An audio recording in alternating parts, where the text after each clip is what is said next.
अस्सलाम वालेकुम। आज हम लुमिनी इन्वर्टर का रिव्यू करेंगे और इसकी सेटिंग करना सीखेंगे। सबसे पहले मैं आपको ये बताऊं कि लुमिनी का ये इन्वर्टर पाकिस्तान के चंद टॉप 10 इन्वर्टर्स में से एक है। जैसे कि आप देख सकते हैं, ये पैरेलल किट ऑपरेशन के साथ आ रहा है। इसमें पैरेलल किट लगी हुई है, जो कि पाकिस्तान में पाए जाने वाले चंद एक IP21 इन्वर्टर्स में ही ये फीचर अवेलेबल होता है।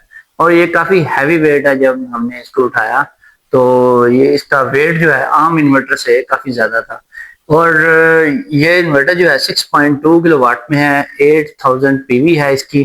और इसकी जो वारंटी है 18 मंथ की इसकी वारंटी है। और दोस्तों, जब भी आपने इन्वर्टर परचेज करना है, ये साइड पे एक स्टिकर लगा होता है, यहाँ पे सन दिखना चाहिए। 2025 और 4th मंथ लिखा हुआ है, ठीक है। तो ये लेटेस्ट होना चाहिए, क्योंकि जब ये पुराना हो जाता है मैन्युफैक्चरिंग डेट, तो फिर वारंटी बड़ी मुश्किल से क्लेम होती है। तो सर्विस सेंटर वाले फिर नखरे करते हैं, तो इसमें बड़ा मसला आ जाता है। और इसके अलावा ये इन्वर्टर जो है, इसकी स्क्रीन, इसका डिस्प्ले जो है बड़ा डिस्प्ले है और बड़ी ज़बरदस्त इसकी आउटलुक है।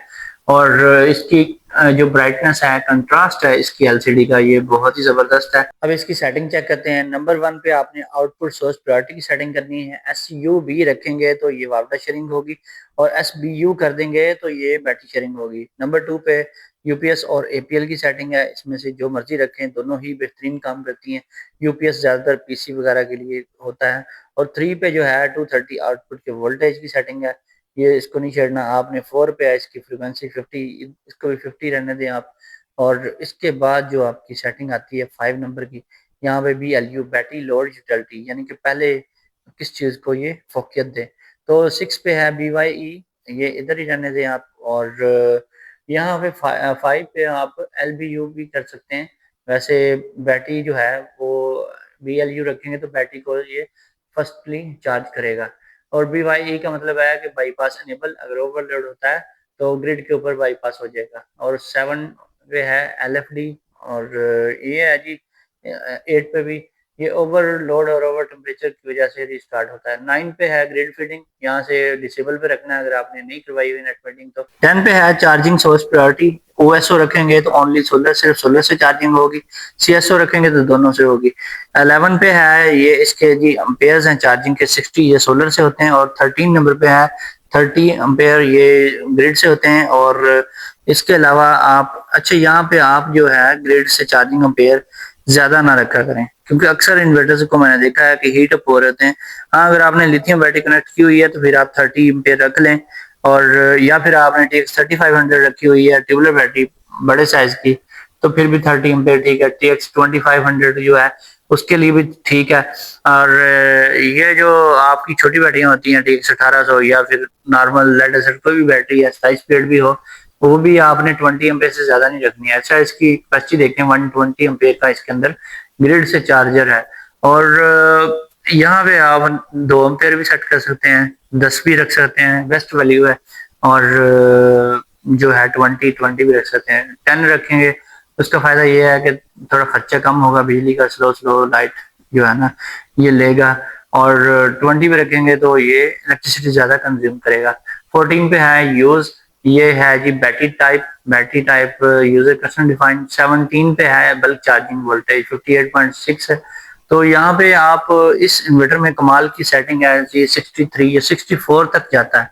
तो बहुत ही जबरदस्त इन्वर्टर्स जो होते हैं वो 61 या 62 तक जाते हैं, लेकिन ये उनसे भी आगे तक इसकी चार्जिंग लिमिट है। वोल्टेज बहुत है, बड़े से बड़े साइज की वोल्टेज की बैटरी, ट्यूबुलर या लिथियम कोई भी बैटरी इसके साथ आप अटैच कर सकते हैं। और यहाँ पे आपने नॉर्मल जो टाल ट्यूबुलर बैटरी है उसके लिए 58.4 से ज्यादा वैल्यू नहीं रखनी, अदरवाइज आपकी बैटरी जो है वो खराब हो जाएगी। तो ये होते हैं जी कट ऑफ वोल्टेज, जिसके ऊपर आके इन्वर्टर ने चार्जिंग को बंद करवाना होता है। ये बहुत इंपॉर्टेंट चीज है, इसके बगैर जो है ना आपका जो इन्वर्टर है वो बैटरी को ओवर चार्ज करवाएगा। अगर आपने ज्यादा रख दी वैल्यू, अगर कम रखेंगे तो बैटरी आपकी फिर भी पूरी चार्ज नहीं होगी, बैकअप पूरा नहीं मिलेगा। तो 18 पे है फ्लोट चार्जिंग वोल्टेज, ये 54.0 है नॉर्मल बैटरी के लिए। और यहाँ पे 20 और 21 पे है जी इसकी SBU के साथ काम करने वाली सेटिंग। 19 पे है जी कहाँ तक बैटरी को ड्रेन करवाए, वो ये 40.8 से नीचे नहीं जाता, ठीक है। इसको 40.8 पे ही आपने रखना है। ये वो होता है कि रात को अगर बिजली बंद हो तो बैटरी को कितने वोल्ट तक मैक्सिमम ये ड्रेन करे, नीचे तक लेके जाए। 20 नंबर पे है, इसने जो एसवीयू के साथ काम करना होता है कि कहाँ तक आपकी वापडा जो है चलनी चाहिए, बैटरी कितने वोल्ट पे आए तो वापडा को ऑन करवा दे। 21 पे है कि कितने वोल्ट तक ये चार्जिंग करवाए ग्रिड से, और उसके बाद फिर बैटरी के ऊपर शिफ्ट हो जाए। इसके बाद जो सेटिंग्स हैं, ये लाइट्स की सेटिंग है, बजर की सेटिंग है, और अलार्म की सेटिंग है, और ये डाटा रिकॉर्डिंग की सेटिंग है, इसको छोड़ें आप। ये S1G है, ये पैरेलल ऑपरेशन के लिए होता है, अगर दो इन्वर्टर पैरेलल करने, इसको आपने नहीं चेंज करना। और इसमें जो मोस्ट इम्पोर्टेंट चीज़ है वो आप देख सकते हैं 30 नंबर पे एक अलार्म की सेटिंग होती है, चार्जिंग की आपने ग्रिड से चार्जिंग कहाँ तक करवानी होती है, ठीक है, ये उस चीज़ की सेटिंग होती है। और इसमें टाइमर लगा सकते हैं कितने घंटे तक करवाए। और 31 32 ये ऑफ, 33 ये ऑफ करे चार्जिंग को ग्रिड से। और 34 पे कंट्री कंट्री सेलेक्ट करना होता है, यहाँ पर IND का मतलब इंडिया, यहाँ पे आपने इंडिया ही सिलेक्ट करना है। वैसे आप जर्मनी और SAD वाला भी सिलेक्ट कर सकते हैं, लाजमी नहीं आपने इंडिया ही करना है। बाज़ औक़ात एक कंट्री के अंदर कोई प्रॉब्लम आ रही होती है तो दूसरा कंट्री आप सिलेक्ट कर सकते हैं। मैंने देखा है कि जो पे इसको चेंज करने से कई मसाइल जो हैं वो हल हो जाते हैं। इसके अलावा ये काफ़ी सारी सेटिंग्स है, अगर एक एक सेटिंग को एक्सप्लेन करने लगे तो बहुत ज़्यादा वीडियो लंबी हो जाती है। और यहाँ पे जो मोस्ट इम्पोर्टेंट सेटिंग है वो है जी इसकी इक्वलाइजेशन की सेटिंग 54 से स्टार्ट होती है, और यहाँ से आप देख सकते हैं 59 तक जाती है मैक्सिमम। 54 पे आपने EN कर देना है अगर आप इक्वलाइजेशन को स्टार्ट करवाना चाहते हैं। अगर आपके पास ग्रेविटी का इशू आ रहा है तो 54 पे EN करते हैं। 55 पे आपने इसके वोल्टेज की सेटिंग करनी होती है। वोल्टेज की सेटिंग हमेशा मैक्सिमम करते हैं। यहाँ पे इस इन्वर्टर में जो मैक्सिमम की सेटिंग आ रही है वो इसकी अप्रोक्सीमेटली जो है 61.0 के राउंड अबाउट है। और यहाँ पे वोल्टेज आपने लाजमी बढ़ाने होते हैं। और इसके अलावा बाकी जो इसमें है वहां से आपने इसकी इक्वलाइजेशन का टाइम और इसका मैक्सिमम टाइम और जो डेज की सेटिंग होती है वो आपने करनी होती है, कितने डेज के बाद ऑटोमेटिकली स्टार्ट हो। वो 30D होती है, उसको आप 15D कर दें तो आपकी इक्वलाइजेशन जो है वो 15 दिनों के बाद ऑटोमेटिकली स्टार्ट हो जाया करेगी। 59 पे है इक्वलाइजेशन को इमीडिएटली अगर आपने स्टार्ट करवाना, ये तब स्टार्ट होगी जब आपकी बैटरी फुल चार्ज होगी। 60 पे है L2 की सेटिंग, यानी हैवी लोड की सेटिंग।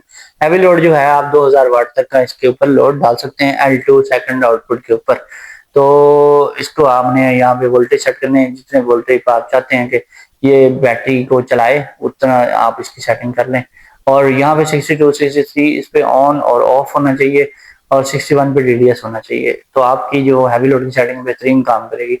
यहाँ पे 95 जो 96 ये डेट टाइम आवर्स और ईयर वगैरह की सेटिंग है, तो ये भी कर लें। बाज इन्वर्टर्स में ये भी फॉल्ट आ जाते हैं कि एरर आ रहा होता है कि आपने डेट सेट नहीं की, तो ये डेट सेट करने से भी कुछ मामला जो हैं वो ठीक हो जाते हैं, तो कर लेना ही बेहतर है। तो इसमें डेट जो है यहाँ से आपने सेट करनी है 95 से, ठीक है, 95 से जाना है आपने। तो यहाँ पे आप डेट सेट करें, जो भी डेट है, जो आपका टाइम है, वो सारा कुछ यहाँ से आपने सेट करना है, और इसके बाद आपकी सेटिंग जो है वो कंप्लीट हो जाती है। दोस्तों लुमिनी के इस इन्वर्टर की आज की जो प्राइस है वो 1,35,000 है। और इसमें आपने अगर लिथियम बैटरी कनेक्ट करनी है वो भी कनेक्ट हो जाती है, BMS भी लग जाता है इसमें। और अगर आपकी कोई ऐसी बैटरी है जो इसके साथ BMS कम्युनिकेट नहीं करवा रही तो आपने BMS केबल निकाल लेनी है, और आपने इसकी 14 नंबर के ऊपर सेटिंग करनी है USE, और फिर आपने 17 नंबर पे 57.6 वोल्टेज उसके बल्क चार्जिंग के सेट करने हैं। और 18 नंबर पे आपने फ्लोट वैल्यू जो है वो आपने 56.0 रखनी है। तो आपकी कोई भी लिथियम बैटरी है वो बगैर BMS की कम्युनिकेशन के बड़ी बेहतरीन काम करेगी, और उसमें बैकअप भी अच्छा मिलेगा और कोई मसला नहीं आएगा। दोस्तों ये थी बहुत इंपॉर्टेंट चीजें। तो उम्मीद है आपको वीडियो पसंद आई होगी। आप वीडियो को लाइक एंड शेयर करें। फिर मिलेंगे नेक्स्ट वीडियो में। अल्लाह हाफिज।